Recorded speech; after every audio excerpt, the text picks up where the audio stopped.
यम और नियम ये जिसके जीवन में होते हैं वो बहुत दैवी संपदावान माना जाता है, भागवतिक माना जाता है। यम किसे कहते हैं?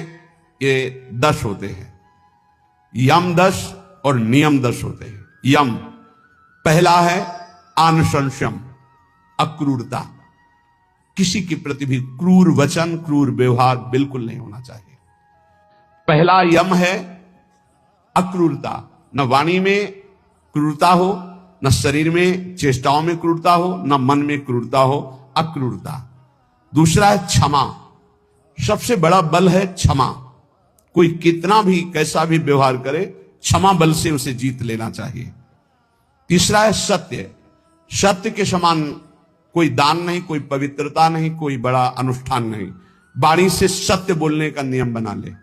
कलिकाल है, इतना झूठ का बोलबाला है पूछो मत।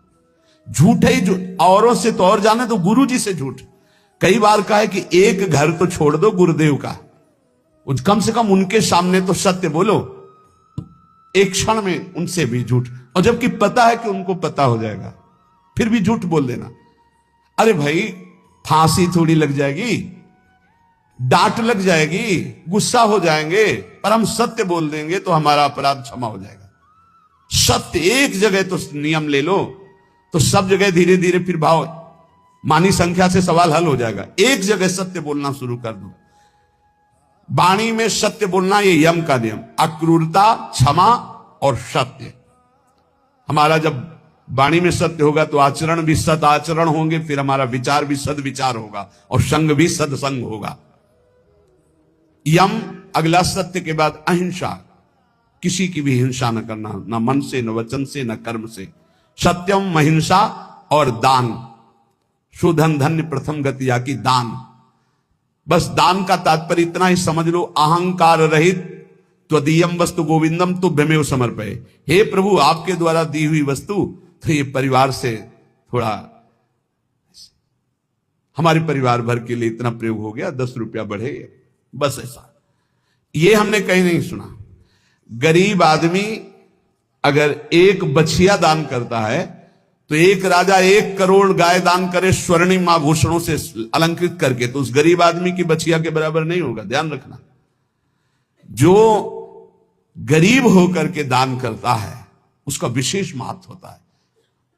उसकी 4 रोटी उसके पूरे जीवन के कमाई मेहनत से, और तुम 4 करोड़ ऐसे, तो उसकी रोटी के बराबर नहीं हो सकता है। इसलिए दान का विशेष महत्व धर्म द्वारा कमाओ। यम आगे नम्रता, नम्रता, विद्या विनयम ददाति। आज पढ़ लिख करके उद्दंड बनते हैं, पढ़े लिखे हैं। पूछो अपने माता पिता के पैर छूते हो? नहीं। माता पिता कहते हैं कहां जा रहे हो? बोले आप अपना देखो, हम स्वतंत्र हैं, हमारा जीवन अपना, हम जो कर रहे हैं वो तुम्हारा अधिकार में। ये है विद्या, ये है विनयम ददाति, ये है विनय। कठोर शब्द बोल रहे हैं माता पिता को, उद्दंडता पूर्वक व्यवहार कर रहे हैं, गुरु का उपहास कर रहे हैं, टीचर का उपहास कर रहे हैं। बच्चों को देखो ना, टीचर का उपहास कर रहे हैं। नम्रता विद्या से आती है, विद्या विनयम ददाति। पढ़ना लिखना ये तभी सार्थक है जब विनय आ जाए। उल्टा हो रहा है, जितना विद्या घमंड बढ़ता चला जा रहा है, अहंकार बढ़ता चला। नम्रता। फिर है सबसे प्रीति, सब जीवन सुप्रीति रीति निभाता अपनी, सबसे प्रेम का व्यवहार, लेकिन निष्काम, किसी से कोई कामना नहीं। फिर यम में आता है प्रसन्नता, संतुष्टायन के हर स्थिति में तुम्हारा मन प्रसन्न होना चाहिए।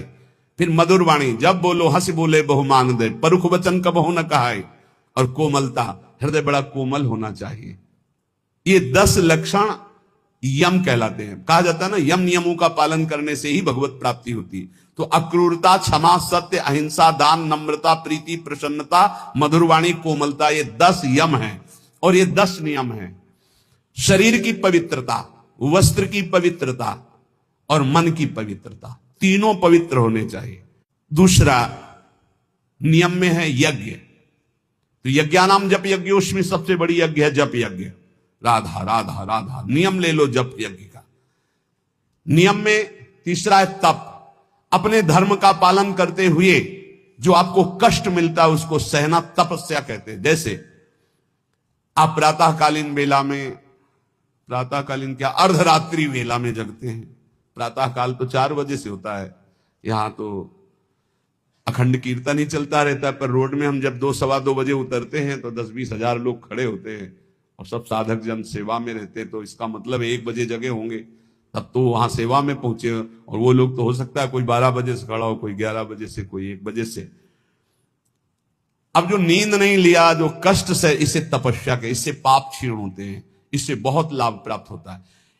ये बाहरी तपस्या है। समय से स्नान करना, चाहे गर्मी हो चाहे सर्दी हो, समय से अपनी दिनचर्या में आना, चाहे जितना कष्ट हो, ये बाह्य तपस्या में होता है। भोजन आदि ना मिल पाना, फिर भी अपनी दिनचर्या करना। और आंतरिक तपस्या मानी जाती काम, क्रोध, लोभ आदि को सहना, इनको सहना आंतरिक तपस्या कहे। इन तपस्याओं के अलावा और भी बहुत सी तपस्याओं का वर्णन, पर वो खास बात नहीं। नियम, दूसरों को सुख देने का स्वभाव।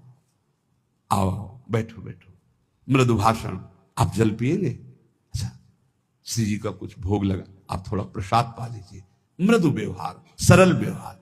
स्वाध्याय, नियम, आपका नियम होना चाहिए स्वाध्याय का। ये नियम के अंतर्गत आते। स्वाध्याय नियम पूर्वक। और नियम जनेन्द्री का निग्रह अर्थात ब्रह्मचर्य। नियम में ब्रह्मचर्य व्रत बहुत जोर की बात। गृहस्थ है तो संयम पूर्वक विरक्त है। जनेन्द्री का संयम ब्रह्मचर्य और मौन व्रत, वाणी का मौन व्रत, ये नियम। और अल्पाहार का नियम या उपवास का नियम। बहुत बड़ा भजन में इसका प्रभाव पड़ता है। आपका अधिक भोजन पाने से जो भजन में शक्ति लगनी चाहिए वो भोजन पचाने में लगती, इसलिए भजन में रुचि नहीं होगी, ध्यान रखना। ये नियम है। अल्पाहार नियम बना लो अल्पाहार का। एक साधु की, साधक की दिनचर्या भोजन की होनी चाहिए। इतनी रोटी, इतना चावल, इतनी सब्जी, इतना दाल, वो नियम है, उतना ही पाना है। कुछ भी हो, अच्छे से अच्छा पदार्थ हो, एक नियमावली भोजन की होनी चाहिए। और स्नान 3 बार, ब्रह्मचारी 3 बार स्नान होना ही चाहिए। 24 घंटे में 3 बार स्नान। वो शरीर सुख के लिए नहीं, जैसे अब सोने जा रहे हैं तो कोई स्नान करते हैं, नहीं, कदापि नहीं, दिनचर्या के विरुद्ध नहीं। एक प्रातः जो अभी 1:30-2 बजे हुआ, और एक पुनः अगर आपका दिनचर्या का क्रम में 8 बजे, 9 बजे, 10 बजे जैसे स्नान का हो, फिर एक सायं 4 बजे, 5 बजे, बस। अपने का तो 2-3 घंटे बाद ही पुनः स्नान होता है, फिर सायं होता है। 3 स्नान जीवन हो गए, 3 स्नान जीवन। अगर कहीं पेट खराब हो गया तो जय बार फिर अर्ध स्नान करना ही करना है। ये 10 नियम और 10 यम, ये साधक के जीवन में होने ही चाहिए।